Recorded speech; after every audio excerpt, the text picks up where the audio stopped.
So I sent out more than 100 pitches. And in this episode of Beyond the Image, we're going to talk about what happened. Are you tired of the endless stream of fantasy marketing and vanity metrics? Yeah, so am I. My name is James Patrick, and I'm an internationally published photographer, media specialist, and marketing strategist. As a creative entrepreneur, I face the same exact frustrations you have, being bombarded by generic advice that promises success but never lives up to the hype.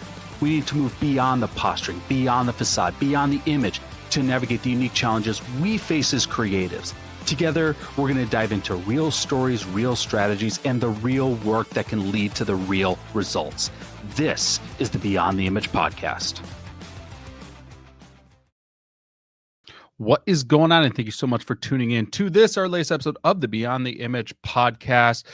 This could be our final episode of 2024 or our first episode of 2025, depending on when you are tuning in. But regardless, I appreciate you taking the time to get some information and get a little inspiration to help you in your creative entrepreneurial journey. So I sent off 100 pitches. Let me give some context to this. I had what I believe to be a really good idea for a book.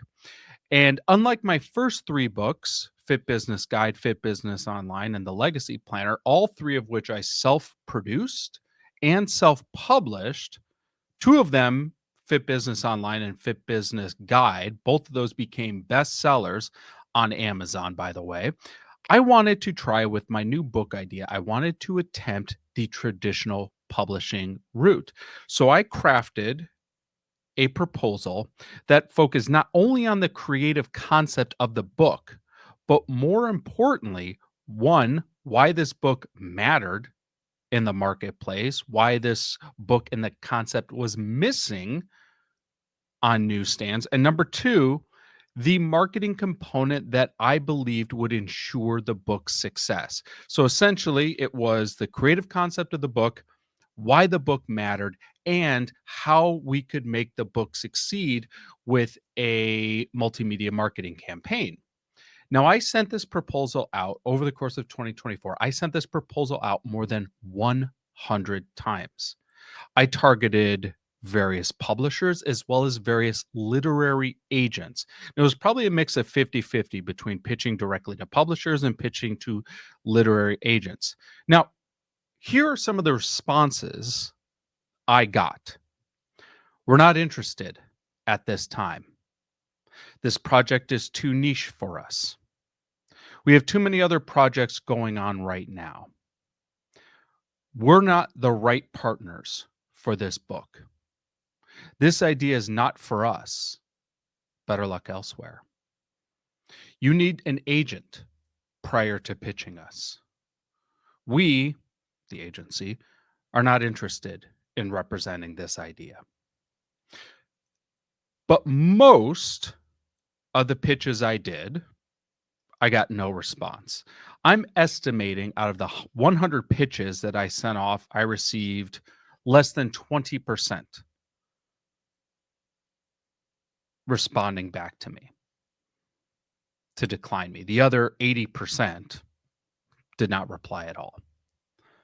But here's how I actually took all the responses and all the lack of responses. You sucked, get fucked. Hey, rejection's not fun. Rejection really blows. And not only because you believe in what you are doing, but because you take any rejection not just as a rejection of the idea that you're pitching or of the work that you're working on or crafting, but you take it as a rejection of you as a person. So now what? Well, I still really believe in the idea that I came up with for this book. And multiple times I've created a book and the marketing campaign to go along with that book to make the book successful. As I mentioned, two of my three books were bestsellers on Amazon. And the one reason the third book was not a bestseller on Amazon is simply because of how Amazon classifies its categories. In my third book, The Legacy Planner, being listed as a journal or planner does not qualify for a bestseller.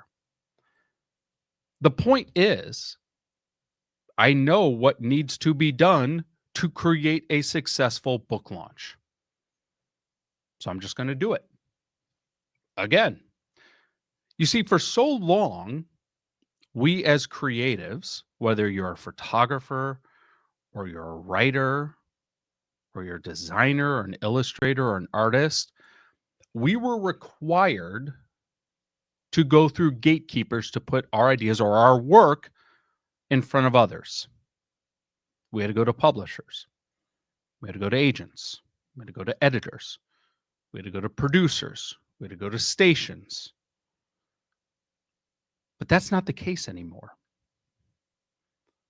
Take this podcast, for example, which we are, north of 600 episodes on this show. This could not have existed however many years ago. But the fact that we've had more than 250,000 downloads and more than 400 five-star reviews on Apple means that we've curated an audience who wants to hear what we have to say. The fact that numerous books I created became Amazon bestsellers shows people are interested in what we had to communicate. Same with our sold out conference. Same with our magazines that we produce ourselves. We no longer need gatekeepers to approve the work, the idea that we want to share with others. Systems like self-publishing, like podcast platforms, even social media have given megaphones to anyone who chooses to use it. So as we conclude 2024 and as we go into 2025,